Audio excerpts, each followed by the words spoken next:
Good morning, everyone. On Sunday night, Rosh Hashanah 5783, Jews all over the world will sit down for the Rosh Hashanah meal celebration. And they will take an apple, and then they will take honey, and then they will dip the apple in the honey and make a blessing and ask God to make the coming year a sweet new year. And the question is, an apple is honey and sweet. An apple is sweet and honey is sweet.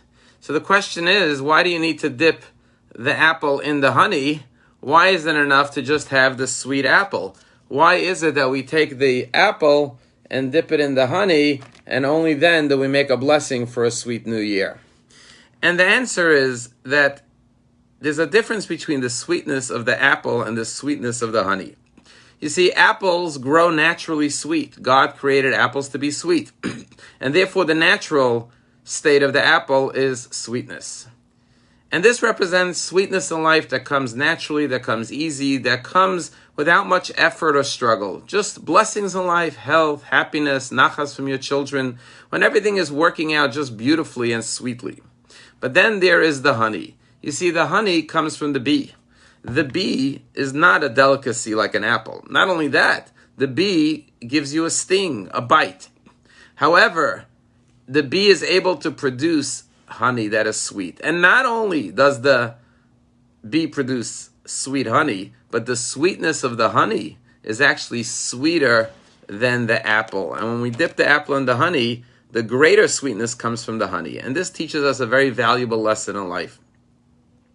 That when life sometimes gives us challenges and struggles, and gives us a sting like the bee, a bite, a hardship, a challenge, we have the ability to extract from that experience, through learning from that experience, from growing from that experience, from digging deeper within ourselves, we could uncover within ourselves a honey, a sweetness in life that we would never have experienced had we not had that challenge.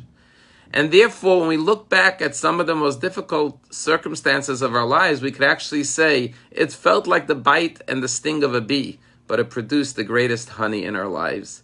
And therefore, we have both the sweetness of the apple and the sweetness of the honey. We want natural, easy sweetness, but when we face a sting, we know we have the potential to reveal and uncover a deeper layer and level of sweetness in our lives. I tell a story about a teenager who was having a hard time, struggling. He was depressed. He's having troubles. And he came into the kitchen one day and his grandmother was cooking and she saw he's very sad and down. And she called him over and says, I want to tell you something. I want to teach you a lesson. And she took out 3 pots and filled them with water and turned on the fire and waited for the 3 pots to start boiling. And then she took out a carrot, an egg, and a coffee bean. And she put the carrot into one pot, the egg into another one, and the coffee bean into the third one. And then she waited for them to cook. And then she said, look what happened. The carrot went in hard. But when it was thrown into the hot water, it became mush and it fell apart. She said some people, when they're thrown into hot water, when they face challenges in life, they fall apart. They lose their strength. They lose their vigor. They lose their resilience. And they fall apart like the carrot. Others are sensitive, kind people, soft like the egg. But when they go into the boiling hot water, they become hard and cold and rigid. They build walls around themselves where they numb themselves to feeling, and they become hard and cold like the hard-boiled egg.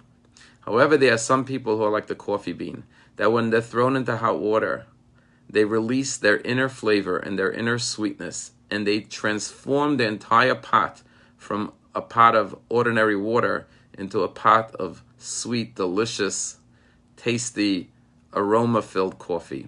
She said, when life gives you a challenge, be like the coffee bean. Release all your inner sweetness and goodness. That is the lesson of the apple and the honey.